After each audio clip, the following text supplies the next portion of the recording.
Hello and welcome to some more Star Citizen news, going over a summary and highlights of what happened during the last week in the Star Citizen universe. This time for the week ending the 21st of April, looking at 3.5 server issues, the weekly newsletter, roadmap updates, 3.5 feedback, reverse the verse, and a possible new concept ship in the coming week.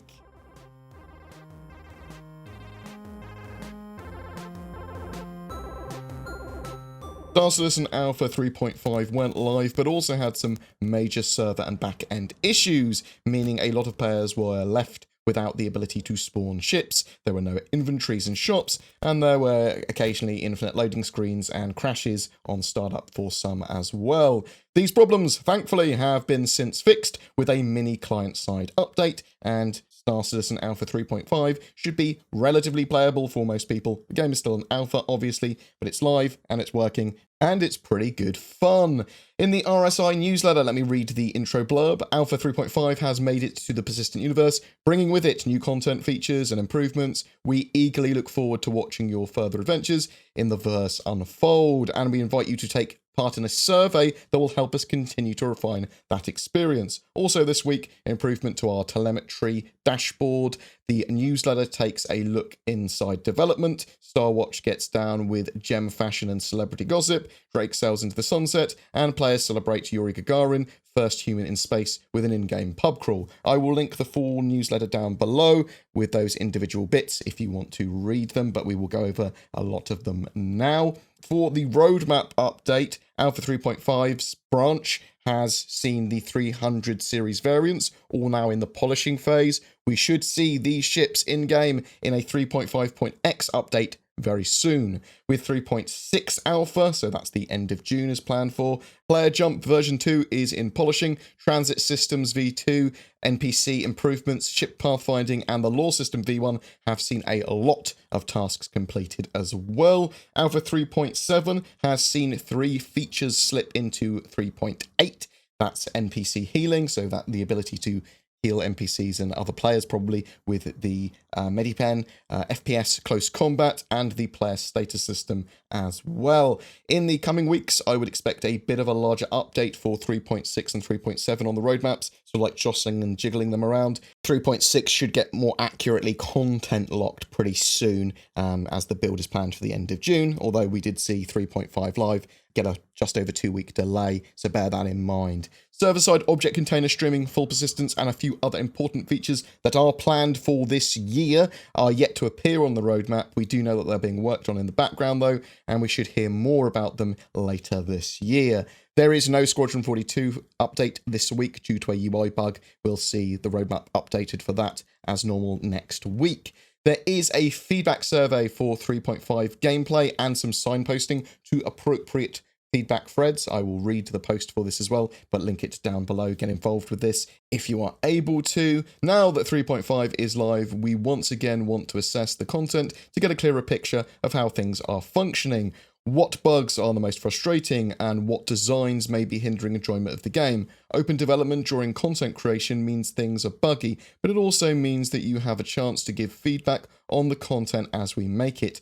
Feedback and iteration is part of the Star Citizen experience, and we have been taking the time to assess player feedback and general feeling towards the gameplay experience in quarterly intervals. We recognise that some of the issues raised may end up not being the focus of that particular quarter, or may not have changed since the last time you gave us your input, but it doesn't mean that feedback is wasted due to resources and prioritization. It's very possible old issues may not have been addressed, and some feedback ends up carried over to a future quarter for focus. Please do not hesitate to bring up any egregious issues that have been carried over from prior patches. These types of threads still help us dial in on unintended effects or new issues that may have appeared with a new patch. Your comments and survey answers also help us to update old issues as we begin working towards solutions, providing new findings and up-to-date information as you all dive deeper into both the weakest and strongest parts of gameplay. You are an integral part of the game development process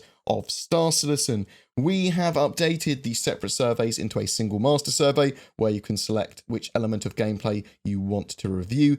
You can also edit your responses to fill in other areas of the game you want to assess at any time you like, as well as edit prior sections. We look forward to hearing from you and appreciate you taking the time to improve Star Citizen. So Star Citizen at this stage is massively benefiting from feedback. So I do recommend people take a look if you get time after you've played a little bit of 3.5. It allows you to have more of a say in the direction of the game and helps inform CIG of what players are interested in at this stage of the game's development. In Reverse the Verse Live, they talked about the future of rest stops and how they're going to be branding them. So they're going to have a range of quality of rest stops and space stations in the future. The base building blocks of procedural generation of these stations will be pretty similar. So they're focusing more on branding, flavor, and what higher end experiences might be compared to lower end experiences in these rest stops. So they're working on the types of shops you'd see in different types of station and why players would choose one brand of station over another.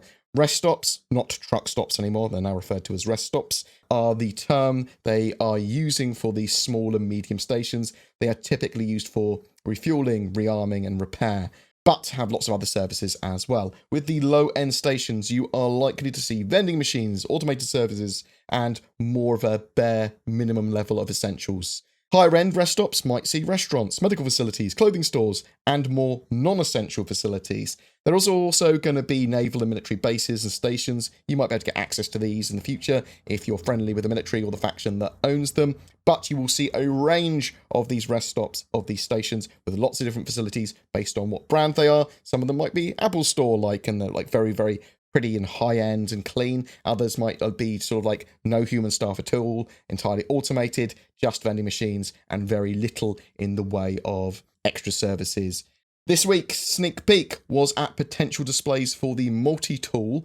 All of them provide the same information, but in a different visual style, basically. Quite like the look of most of them, to be honest. We made a video recently discussing some of the possibilities for a teaser that was in the latest Concierge newsletter for a Tumbrel land systems project that is in the works. I'll link that video below. So the Drake Corsair, the Explorer Constellation competitor ship, is on sale until the 22nd, and that sort of like little teaserette of a new Tumbrel land systems project suggests to me that the next concept sale will be a Tumbrel vehicle of some kind. Now, typically they do a concept sale every 6 weeks or so, and that would put it around April 25th, so that Thursday, for some sort of concept pre-sale. Then on the 26th, we'd see a live sale for that for everyone. And I'm assuming, yeah, it's going to be some sort of new Tumbrel vehicle, if it is indeed a concept sale around then, if it is indeed a concept sale that the project was talking about. But tell me what you think in the comments below. I do think that there are a huge amount of missing vehicles in the game at the moment, that holes that they can fill in. So that's sort of like military vehicles, an APC, light tank, utility vehicles for pretty much every role in the game, whether it's mining, repair, towing, helping to build bases, lots and lots of things, mining, all these sort of different things for vehicles on the ground. And Tumbrel do make HOV vehicles as well as military and ground vehicles as well that don't hover. There were also a couple of articles this week from Newsweek talking about Star Citizen. One, they had a interview with Chris Roberts, and he was talking about how he would fix Anthem is the actual title of the article, but he just talks a little bit about some of the problems and good points of Anthem and No Man's Sky and problems that they face and all that sort of jazz as well.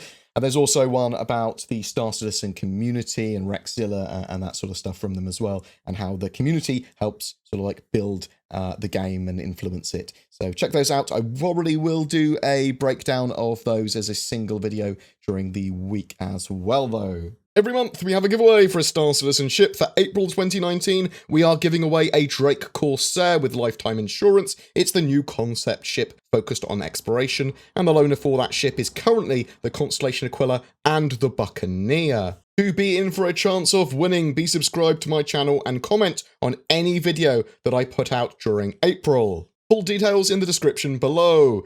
Need a PC or upgrade to play Star Citizen? Consider Shadow. Shadow is a cloud-based subscription alternative to a gaming PC, and it works with Star Citizen Alpha 3.5 better than it ever has. It leverages the power of the internet to give you a Windows 10 gaming environment potentially anywhere. Check out the links below or go to shadow.tech for more information. Use the code BoredGamer to receive a discount on your subscription if you do decide to try it. I'm not sponsored or paid by Cloud Imperium in any way. This is a Star Citizen news and fan channel that is supported by you, the community. Patrons, donations, subscriber stars, YouTube members, that little join button underneath my videos, all help support the channel and allow me to create regular video content, maintain a website, upload podcasts, and more. If you wish to go that extra mile, it is amazingly helpful. There is occasional exclusive content for those that do as well.